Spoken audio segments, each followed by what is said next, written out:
Advocate Sreepadmanabhan, doctor Haris Chirakkal ഉന്നയിച്ചത് അദ്ദേഹം പ്രതിനിധാനം ചെയ്യുന്ന, അദ്ദേഹം നേതൃത്വം നൽകുന്ന യൂറോളജി ഡിപ്പാർട്ട്മെൻറ്റിലെ ഒരു പ്രശ്നമാണ്. അവിടെ ശസ്ത്രക്രിയാ ഉപകരണമില്ല. അതിൽ ഒരു ജനറലൈസേഷൻ നടത്തി മാധ്യമങ്ങൾ എന്നൊരു വിമർശനമാണല്ലോ ഇപ്പോൾ റെജി ഉന്നയിച്ചത്. അതായത് കേരളത്തിലെ എല്ലാ സർക്കാർ മെഡിക്കൽ കോളേജുകളും അതുപോലെ സർക്കാർ ആശുപത്രികളിലും കൊള്ളില്ല എന്ന രീതിയിൽ ഒരു പ്രചരണം വന്നു, തെറ്റായ രീതിയിൽ ചിത്രീകരിക്കപ്പെട്ടു എന്നാണ് പറയുന്നത്. പക്ഷേ ഡോക്ടർ ഹാരിസ് ചിറക്കൽ പറഞ്ഞതുകൊണ്ട് ഞങ്ങളെപ്പോലുള്ളവർ അന്വേഷിച്ച് ചെന്നപ്പോൾ എല്ലായിടത്തും, എല്ലാ മെഡിക്കൽ കോളേജുകളിലും എല്ലാ ആശുപത്രികളിലും ഇത്തരത്തിലുള്ള നിരവധി പ്രശ്നങ്ങളുണ്ട്, പരശതം പ്രശ്നങ്ങളുണ്ട്. ആ പ്രശ്നങ്ങളൊന്നും പരിഹരിക്കപ്പെടാതെ കിടക്കുകയും ചെയ്യുന്നില്ലേ? തീർച്ചയായും. ഇപ്പോൾ ഒരാൾ ഒരു വിഷയം, ഒരു പോരായ്മ ചൂണ്ടിക്കാണിക്കുമ്പോൾ അതിനെ ഒരു അപവാദ പ്രചരണമായി ദയവ് ചെയ്ത് കാണരുത്. അത് മാധ്യമങ്ങളിൽ വാർത്ത വരുമ്പോൾ അതിനെ ഒരു ദുഷ്ടലാക്കോടുള്ള ഒരു പ്രവൃത്തിയായി കാണരുത്. അതിൽ വസ്തുതയുണ്ടോ എന്ന് പരിശോധിച്ചിട്ട് അത് തിരുത്താനുള്ള ശ്രമം ഉണ്ടാവണം. കാരണം ഇത് ഏറ്റവും മർമ്മപ്രധാനമായ മേഖലയാണ്. ഒരു കാര്യം സത്യമാണ്, കേരളത്തിലെ സർക്കാർ ആശുപത്രികളിൽ പോരായ്മകളുണ്ട്.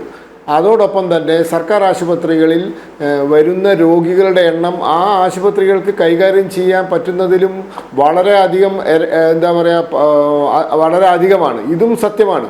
ഈ സത്യമൊക്കെ അംഗീകരിച്ചുകൊണ്ട് തന്നെയാണ് പറയുന്നത്, നമ്മൾ പ്രശ്നങ്ങൾ പരിഹരിക്കാനുള്ള ഒരു ശ്രമമാണ് വേണ്ടത്. ഇപ്പം ഞാൻ ഒരു ഉദാഹരണം പറയാം.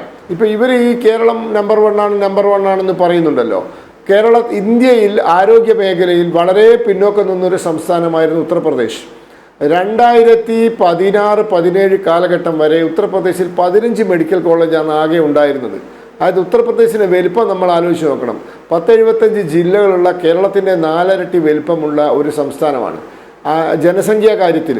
അപ്പോൾ അവർക്ക് ആകെ 15 മെഡിക്കൽ കോളേജാണ് ഉണ്ടായിരുന്നത്. ഇന്നിപ്പോൾ 8 വർഷം കഴിഞ്ഞ് തിരിഞ്ഞു നോക്കുമ്പോൾ ഉത്തർപ്രദേശിലെ മെഡിക്കൽ കോളേജുകളുടെ എണ്ണം 61.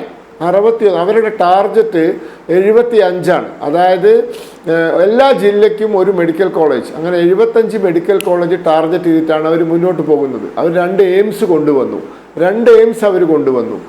നമുക്ക് ഒരു എയിംസ് ആവശ്യമാണ്. നമുക്ക് അനുയോജ്യമായ സ്ഥലം ഏറ്റെടുത്ത് കൊടുത്താൽ ഒരു എയിംസ് വരും. പക്ഷേ അങ്ങനെ അനുയോജ്യമായൊരു സ്ഥലം കണ്ടെത്തി അത് ഏറ്റെടുത്ത് കൊടുക്കാനുള്ള സംവിധാനം അല്ലെങ്കിൽ ഒരു കാര്യക്ഷമത ഇവിടെ ഉണ്ടായിട്ടില്ല. അപ്പം നമ്മൾക്ക് ഉണ്ടായ പോരായ്മകൾ ആരെങ്കിലും ചൂണ്ടിക്കാണിക്കുമ്പോൾ അതിനെയൊക്കെ അപവാദ പ്രചരണമായിട്ടും ദുഷ്ടലാക്കോടുള്ള പ്രവൃത്തിയായിട്ടും കാണുന്നതിന് പകരം ഈ പ്രശ്നങ്ങൾ പരിഹരിക്കണം. കേരളത്തിന് ഇനി പുതിയ സർക്കാർ മെഡിക്കൽ കോളേജുകൾ ഉണ്ടാക്കാൻ കേന്ദ്രം 60% വഹിക്കാമെന്ന് പറഞ്ഞിട്ടും കേരളം തയ്യാറാവുന്നില്ലെങ്കിൽ വേണ്ട, ഒരുപക്ഷെ ബാക്കി 40% മുടക്കാനുള്ള സാമ്പത്തികമായ ശേഷി ഇപ്പോൾ ഇല്ലാത്തത് കൊണ്ടായിരിക്കാം.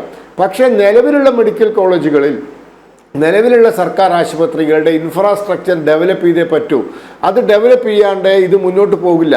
പ്രത്യേകിച്ച് ഞാൻ നേരത്തെ പറഞ്ഞല്ലോ, ഈ ആയുഷ്മാൻ ഭാരത് പല സ്വകാര്യ ആശുപത്രികളിലും ഫണ്ട് അവർക്ക് പേയ്മെൻറ്റ് നടത്താത്തതിൻ്റെ പേരിൽ അവർ പിന്നോട്ട് പോയ സ്ഥിതിക്ക് ഈ സർക്കാർ ആശുപത്രികളുടെ തിരക്ക് കൂടാനേ പോകുന്നുള്ളൂ. അപ്പോൾ അതുകൊണ്ട് സപ്ലയേഴ്സിനുള്ള പേയ്മെൻറ്റ് കൃത്യമായി നൽകാൻ സാധിക്കണം.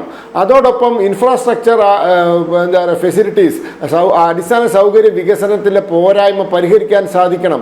അവിടെയുള്ള മരുന്നിൻ്റെ കാര്യത്തിലാവട്ടെ, ഉപകരണങ്ങളുടെ കാര്യത്തിലാവട്ടെ, അത് പരിഹരിച്ചുകൊണ്ട്, പോരായ്മ പരിഹരിച്ച് മുന്നോട്ട് പോകാൻ സാധിക്കണം. അതിനു വേണ്ട ആത്മാർത്ഥമായ ശ്രമം നടക്കണം. അത് നടക്കാത്തത് കൊണ്ടാണ് ഒരു ഡോക്ടർക്ക് പരാതി പറയേണ്ടി വന്നത്. അപ്പോൾ അവിടെ പ്രശ്നം എന്താണെന്ന് മനസ്സിലാക്കി പരിഹരിക്കാൻ ശ്രമിക്കണം. ഇതിനെ മറ്റൊരു രീതിയിൽ കാണാൻ സർക്കാർ തയ്യാറാവരുത്. ഇതൊരു രാഷ്ട്രീയ വിഷയമല്ല, മനുഷ്യൻ്റെ ജീവൻ മരണ വിഷയമാണ് എന്ന ഗൗരവത്തോടു കൂടി ഇതിനെ കാണണമെന്നാണ് പറയാനുള്ളത്.